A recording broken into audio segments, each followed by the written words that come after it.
Should everyone work alone, or there should be excessive teamwork and collaboration? Is there a limit? Pros and cons? Of course, there are pros and cons, but what is the usual thing happening?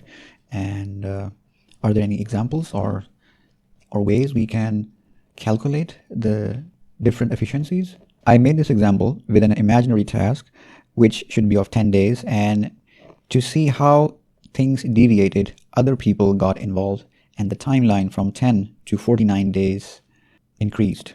What was the loss of other people? What was the loss of the task assignee? Should there be a QA involved or not at all?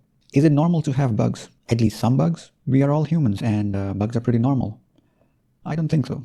Is it okay to have a team spirit and it's okay to tap on the shoulder of your colleague or go to your manager whenever you want and ask for help and get the thing done? I don't think so again. There are many things that we will cover and come up with a solution. People often say teamwork is good and you get more by collaboration and you get more efficiency. And you should ask for help and advice whenever you want, and together we do more, these kind of phrases. And some people prefer isolation, or they want to do everything themselves, or they want to control everything themselves. I think you should not involve anyone in any kind of help guidance more than 5%. Minimum, you should involve 1% of the time of the total task. If you do want guidance ever, do get the guidance first after you understand your task and make a strategy yourself. Then you can, in the initial stages, you can get guidance from a senior or someone you think will help you, and then carry on with extreme responsibility. Now coming to the example I made. Suppose someone called Mr. XYZ was given a task. This green line represents the task. And if everything was normal, the length of the task should be roughly 10 days. This is the work. This is the time. When I said assume everything was normal, I assumed that the task given to XYZ was a good fit to the skill set, experience, knowledge of XYZ.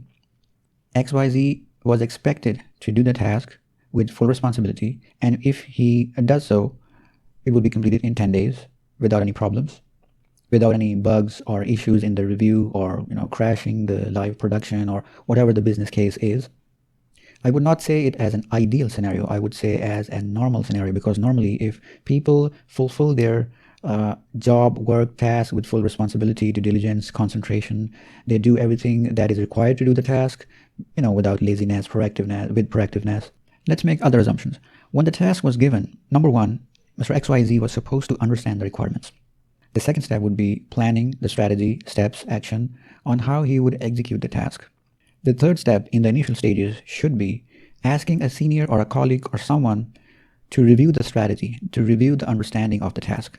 These three in less than 1% of the time, because the assignee of the task should be doing most of the work, not others, not the manager, not the colleague, not the reviewer or QA department. The doer of the task should be doing 99% of the work to such a quality that it would not go wrong. It would not have bugs or issues or problems in the end result. Now, these first three steps should take like less than 5% of the time, 10% of the time. Depends on the task. But the point is not so much. Not so much. Sometimes the strategy of the task takes a very long time. So 10, 15%. Depends on the task to task. But my point is, these are the three critical phases of any task to do. But let's say that's not what happened. Mr. XYZ started the task, thought he could do it, didn't put too much effort in fully understanding, or too much effort in strategizing. Something was missing. Maybe not so responsible behavior. And he got into problems. He couldn't carry on the task. He didn't put too much effort, and he did the easy thing. He asked a colleague or a manager. This pink line is a tech helper line. He was also doing his task, which in this example, if everything went fine, would also be completed in 10 days. The line goes to 10 days. There was another person, his manager. He was also doing his task, because everybody is doing his own task in a company or in an organization. Everybody is busy. He or she has his or her own tasks. So they both were doing tasks, but he asked for help, and this interrupted the tech helper and the tech manager. Of course, when they were collaborating with each other, they were not doing the task. So it was not a progress. The task was not done. It was being discussed, or help was given, or discussions were made, and some time was passed. In my example, these are days. You can zoom in hours as well, if that makes you understand better. On the 9th day, roughly, XYZ found that whatever he was doing was in the wrong direction. he made a wrong strategy or misunderstood the requirements, and he actually got down, and he had to redo the task and then do it again. So to do the task, initially he estimated it 10 days. He wanted to have more than 10 days. So starting from here to here, on the 26th or 27th day, he completed the task. He thought he completed the task. And worth to mention that during these collaborations and teamwork, the manager and the tech helper also, they got their task delayed, and they now completed it on the 19th and the 15th, which could have been completed on the 10th and the 11th. But why this happened? Let's move back a little bit. To reiterate, again, if XYZ had put 5%, 10% of the time in understanding and making a strategy, and then ask for a review before starting the task, he just asked for a review in 1% of the time, 5% of the time from the technical helper or the manager. It might have consumed 1 day, 2 days of the manager and the technical helper. Before starting the task, if XYZ would have done this, the maximum delay would be 2 days for each person. 2 days for XYZ, 2 days for the manager, 2 days for the technical helper in this example. And assuming that XYZ carried on in performing his task from there with extreme responsibility, extreme care, extreme due diligence, extreme hard work, definitely he would have completed the task in 11 days, 12 days. And that's even if he wanted the help. If he did not wanted the help, if he was able to carry on with the task, then no deviations. Carry on the task without the manager or the technical helper or any kind of help. He would have done the task in 10 days. But anyway, coming back to the 27th day, XYZ declared the task as done, and the QA person who was doing his own task, took over the review of the outcome, and he reviewed the task. He found some bugs. On the 30th day, there were some bugs, and 1 day was needed to fix the bugs by XYZ.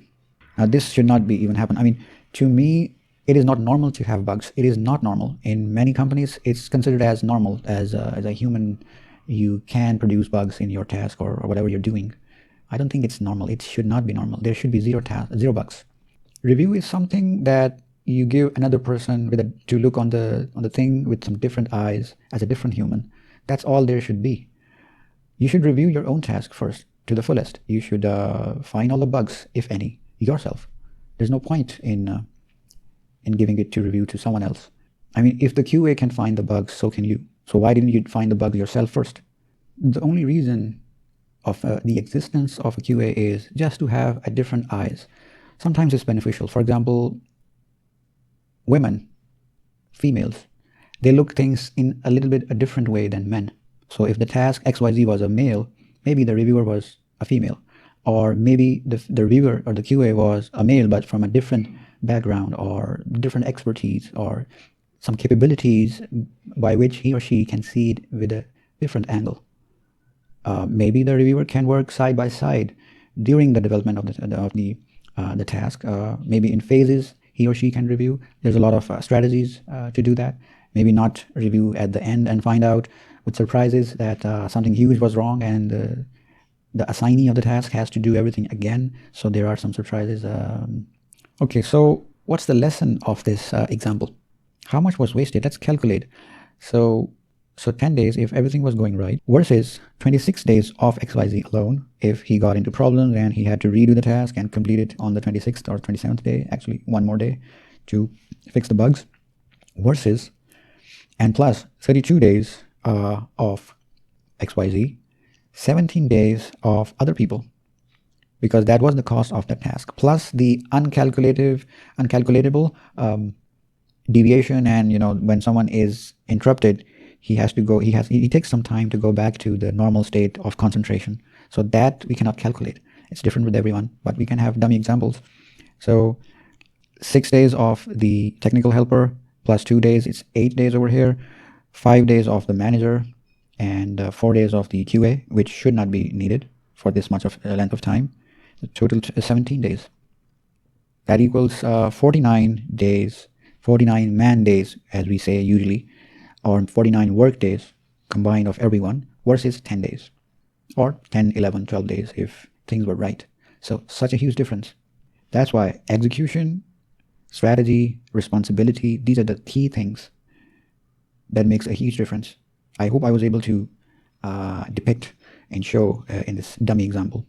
In my opinion, this can vary from industry to industry, from nature of the task, but generally speaking, in software industry, for example, which I have more experience in, minimum you should involve a third person, another person, for 1% of the time in the initial stages of the task, where you, after you have understood the requirements and have made some strategy by yourself. And the maximum time to involve another person should not exceed 5%, generally speaking. If you're doing so combined, like if you involve 3 people, the combined time of the task of those 2 or 3 people and yours, that makes up the percentage. So if the task was of 10 hours and you involve 3 people for 1 hour, it's 4 hours total, 40% involved. You were involved for 1 hour and they were involved for one, so 4 hours. If you are involving other people for more than 5%, that means there's a lacking, a misfit with you and the task. Either you should improve or get better, or the task does not fit you, or you should ask the assigner of the task for help or talk to the person. Together we do more, teamwork, collaboration, it works, but not like this. I don't think so. You cannot just tap someone on the shoulder anytime you want and disturb that person, because when you tap someone on the shoulder or ask for help while he's concentrating on his or her task, it takes at least 20 minutes to go back with the same concentration for that person. Ask for scheduled meetings, async communication. Now, sync communication is something that present time availability of both or more persons is must. So when you're talking to someone, you need that person to be present at that time, and that's a sync communication. Async is email. I sent an email, you received the email, but you can read it anytime you're free. You're not tied up with me, we're not engaged at the same time. So get a bit more information about this kind of communication: chat, video, phone call, which is async and which is not async. Async is preferred wherever possible. If not, of course, we can fall back to sync. As I said, get brief guidance first, then try yourself for the fullest and with extreme responsibility. If you don't do it, you would be firstly destroying your efficiency habits. First loss will be yours. Then overall the organizational loss and the other person, your teammates or whoever you involved. I was able to make this example more or less, but it's very hard to calculate the time loss. It's virtually invisible. You cannot calculate the time. But I'm glad I made the example and initiative. And by not doing all these things,